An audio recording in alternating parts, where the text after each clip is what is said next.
Hello everyone, आइए देखते हैं एक बड़ी ही डिफरेंट, गाइडेड और स्पेशल सी रीडिंग करके कि आखिर आपके लिए कौन सा कार्ड यानी कौन सा टैरो कार्ड लकी है।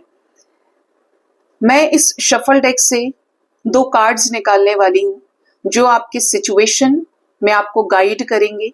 आपके लव लाइफ से रिलेटेड वो गाइडेंस आ सकती है, आपके करियर से रिलेटेड वो गाइडेंस आ सकती है, आपके हेल्थ से रिलेटेड या आपके आने वाले अपकमिंग इवेंट से रिलेटेड।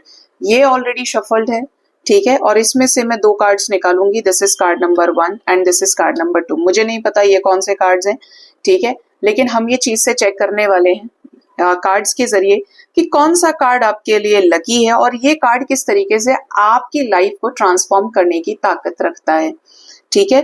तो अपनी इंट्यूशन से, इनके फ्रंट दोनों के ही सेम है, अपने इंट्यूशन से कोई एक कार्ड का चुनाव करें, सेलेक्ट योर पाइल और जानते हैं this is pile number 1 and this is pile number 2, ठीक है, कि आपके लिए यूनिवर्स की गाइडेंस क्या है, ये कार्ड आपको क्या बताना चाहता है जो गाइडेड वे में यहाँ पे मेरे सामने मौजूद है।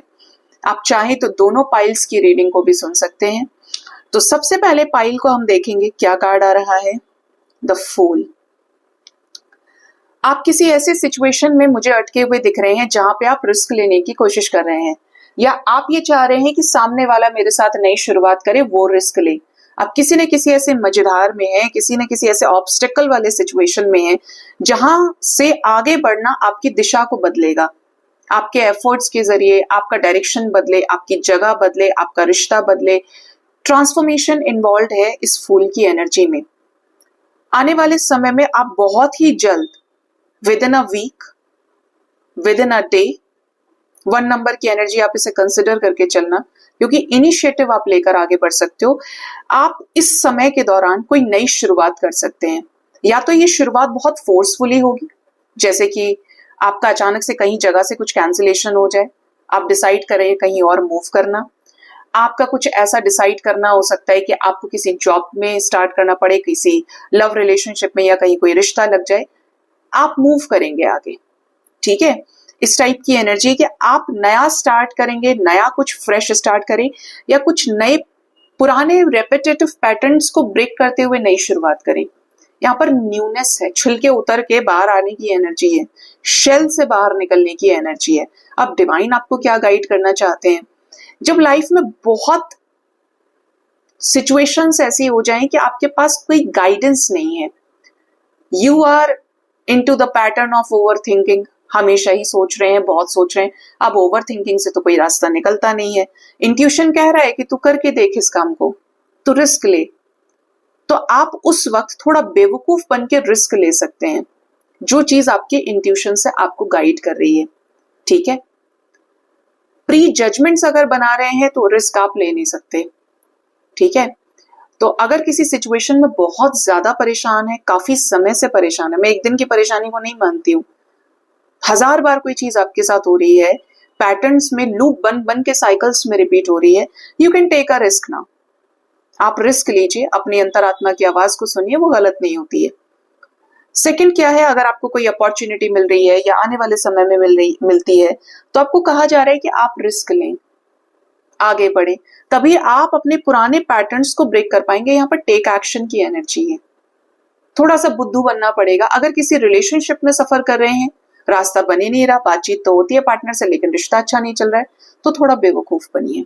किस किस चीज का हिसाब अपने पॉकेट में रखेंगे, रिश्तों में बेवकूफ बनेंगे तो हर रिश्ता चला पाएंगे, और जिस वक्त काउंट करने पे बैठ गए अगले ही सेकंड रिश्ता खत्म हो जाएगा। या तो बात को महत्व दे दो या फिर उस रिश्ते को, चुनाव आपको करना पड़ेगा। तो ये गाइडेंस आपके लिए है पाइल नंबर 1 वालों के लिए। टेक अ रिस्क, एंजॉय करिए, चीजों पे आगे बढ़िए, डांस करते हुए, झूमते गाते हुए, अपनी मस्ती से अपनी आत्मा की आवाज को सुनते हुए आगे बढ़िए, ठीक है। जिन्होंने भी चूज किया है pile number 2, 6 of pentacles, yes, आपके लाइफ में हो सकता है आपके फाइनेंसेस बैलेंस होना शुरू हो गए हैं, कहीं काम वाम आपको मिल गया है, आपकी सैलरी इंक्रीज हो गई है, या कहीं ना कहीं आपकी सिचुएशन में आप कह सकते हो कि थोड़ी गनीमत आ गई है यार, थोड़ा बैलेंस हुआ है, आप ऐसा नहीं कहोगे कि आप बिल्कुल निहत्थे हैं या आपके साथ ये हो रहा है वो हो रहा है।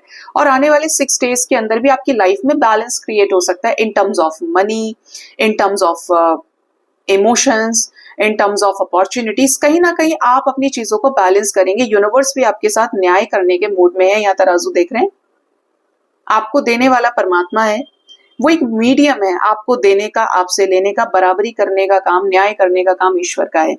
और ईश्वर आपके साथ किसी सिचुएशन में न्याय कर सकते हैं जिसमें आपको लग रहा था कि मैंने किया, मुझे कब मिलेगा।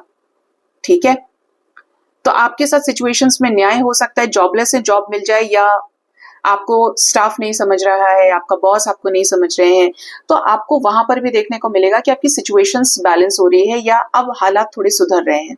ठीक है, जो सब खोया था धीरे धीरे लौट रहा है। ठीक है, यहां पर आपके लिए गाइडेंस ये है कि अपने ब्लॉकेजेस को हील करना बहुत जरूरी है। इस तराजू तक पहुंचने के लिए, इसको बराबर करने के लिए, आप जानते हैं ना, बैलेंस होना बहुत जरूरी है। अगर आपके कर्म बहुत खराब हैं तो आपके कर्म ही रोड़ा अटकाएंगे, आपको आगे नहीं बढ़ने देंगे, आपको ईश्वर का नाम नहीं जप करने देंगे, आपको प्यार सीखने नहीं देंगे, आपको सेल्फ लव नहीं सीखने देंगे। आप ऐसे ही तड़पते रहेंगे, कर्म की बेड़ियों में जकड़े रहेंगे। ठीक है, उस पाश में बंधे रहेंगे जो मोह से जुड़ा हुआ है। तो आपको अपने लाइफ में बैलेंस करना है, अपने सेल्फ रिस्पेक्ट से, सेल्फ लव से, सेल्फ केयर से अपनी लाइफ को, अपने आप को। प्यार बाहर पाना चाहते हैं तो पहले अंदर प्यार का जो घड़ा खाली है उसको बैलेंस करिए, भरिए उसको। यहाँ पे दूसरी गाइडेंस ये है कि अपने ब्लॉकेजेस को हील करने के लिए गरीब लोगों की, बेजुबानों की मदद करिए।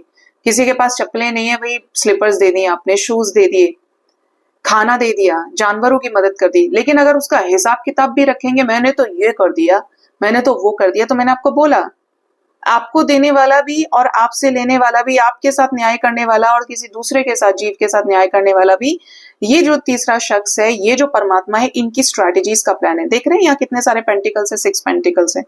इनके माइंड में है कि आपको कब कैसे देना है, कब किससे कैसे लेना है। तो आप सिर्फ मीडियम हो सकते हैं। दिल खोल कर करिए जिससे आपके ब्लॉकेजेस हील हो पाए। जो ये कहें कि नहीं है तो कहां से करेंगे, तो जबरदस्ती नहीं करना है, लेकिन भगवान करा लेते हैं। अगर आप ये बोलेंगे ना, भगवान आज मुझे मौका दो कि मैं किसी की मदद कर पाऊं, आप देखिएगा कि पैसे का इंतजाम कैसे होता है और आपके सामने वो हाथ कैसे आते हैं जो आपसे लेंगे।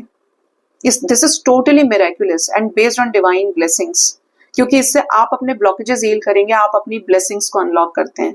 और हमेशा ये सोचेंगे पर्स की तरफ देख के, नहीं मेरे पास तो नहीं है, तो होगा ही नहीं, क्योंकि वो दिल देख लेता है, वो एक्सक्यूजेस भी देखता है।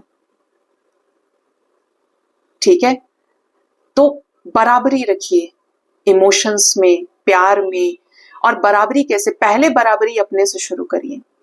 जहां जहां अपने अंदर कमियां हैं उनको बैलेंस करिए। बाहर पूरी सृष्टि, संसार आपके फेवर में आ जाएगा, चाहे पार्टनर है, पार्टनर की फैमिली है, सब कुछ बैलेंस हो जाता है, क्योंकि कर्म बंधन है ना। आपने अपने कर्मास हील किए तो यही लोग आपके साथ बैलेंस करने लगेंगे। तो ये गाइडेंस आपके लिए निकल के आई है कि बैलेंस करिए चीजों को, इक्वल गिव एंड टेक आपको भी मिलेगा और आप अपने ब्लॉकेजेस को हील करिए। आने वाले 6 डेज फाइल नंबर 2 वालों के लिए इंपॉर्टेंट हो सकते हैं। कहीं ना कहीं डिवाइन की तरफ से आप कुछ रिसीव कर सकते हैं, बिग ब्लेसिंग भी। सो गाइज, ये थी रीडिंग। अपना ख्याल रखें। Thank you so much. Bye bye, take care.